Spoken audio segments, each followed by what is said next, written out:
आमच्या इथे दत्त जयंतीचा कार्यक्रम 27 या तारखेपासून सप्ताह चालू होतो। दत्त जयंती झाले आज दत्त जयंती झाल्याच्या नंतर पशुप्रदर्शन झाल्याच्या नंतर कुस्त्या असा आमचा यात्रेचा प्रोग्राम चालू असतो।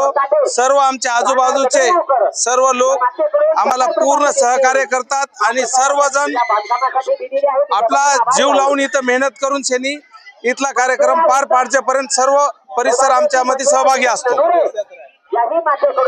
आता 3 दिवस इथून पुढे 2 दिवस आहे।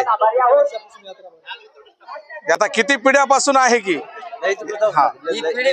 कळाली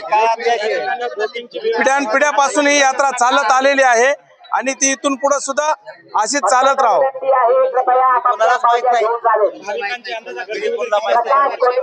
आपल्या यात्रेमध्ये अंदाजे 40,000 लोकांची तरी दत्त जयंतीच्या दिवशी गर्दी असते।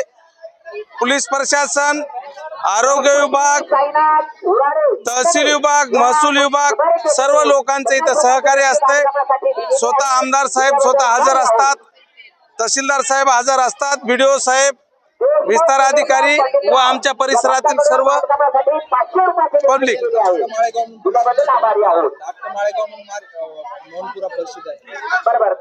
माळेगावच्या नंतर आमच्या नांदेड जिल्ह्यामध्ये प्रसिद्ध वाहेगाव मोहनपुरा हीच यात्रा आहे। दत्त जन्म जत्रा यात्रा आज दत्त जयंती विचारले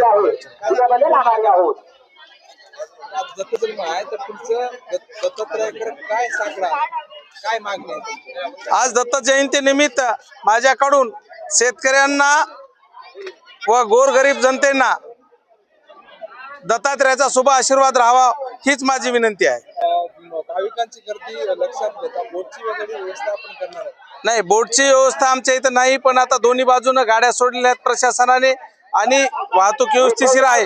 पण आमची प्रशासनाला एवढीच विनंती आहे की बोटिंग चालू करून द्यावी आमच्या इथं। आता पशु प्रदर्शन आहे, रक्तदान शिबिर आहे, नेत्रदान शिबिर आहे, उद्या पशु प्रदर्शन आहे आणि परवाच्या दिवशी कुस्त्या आहेत।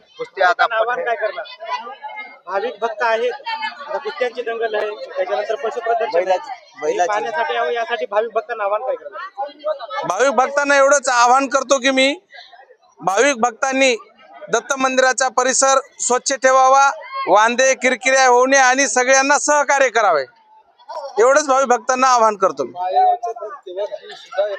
शासकीय पद्धतीने ही यात्रा झाली पाहिजे अशी आपली मागणी आहे। 100% आमची जिल्हा परिषदला पण मागणी आहे की माळेगावच्या नंतर वाहेगाव ही यात्रा, वाहेगाव मोहनपुरा ही यात्रा माळेगावच्या धर्तीवर झाली पाहिजे। तसं प्रशासनाने आमच्या वाहेगाव मोहनपुरा यात्रेवर लक्ष दिलं पाहिजे।